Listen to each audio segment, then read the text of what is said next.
Hello guys! First time mo ba sa Singapore tapos di mo alam kung saan pupunta? Tapos very limited pa ang time mo. Ayan, I suggest dito ka pumunta sa The Shops at Marina Bay Sands kasi dito para ka na rin nag-city tour. So dito kami nag-ikot-ikot. Grabe ang bongga. Para siyang hotel at mall in one. Ang syala ng vibes. Grabe. Makikita mo dito guys ang mga luxury brands like Louis Vuitton, Chanel, Prada, Gucci, at marami pang iba.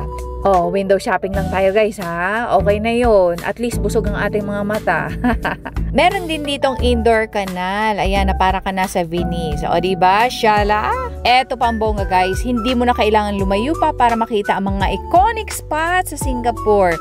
Dito lang yan sa labas ng mall. Makikita mo na agad ang Marina Bay Sands. Ayan, eto yung tatlong tower na parang may barko sa ibabaw. Very unique ang kanyang design. Ay, kita mo rin dito ang Gardens by the Bay. Eto yung mga higanteng puno na gawa sa bakal. Then, lakad ka lang ng konti, dun mo makikita si Merlion. Ayan, perfect spot para sa souvenir photo. Kinagabihan, naglakad-lakad naman kami sa Chinatown. Oh, ayan, ikot-ikot tayo ngayon dito sa Chinatown. Ayan. So, ayun, ang isang araw na paggagala namin dito sa Singapore. So, isang araw lang, ang daming nakita, ang daming na-experience. So, sulit na sulit. Kung nakapunta ka na ng Singapore, baka naman may maisuggest kang magagandang spots na pwede pang puntahan. Comment mo naman para makatulong tayo sa iba.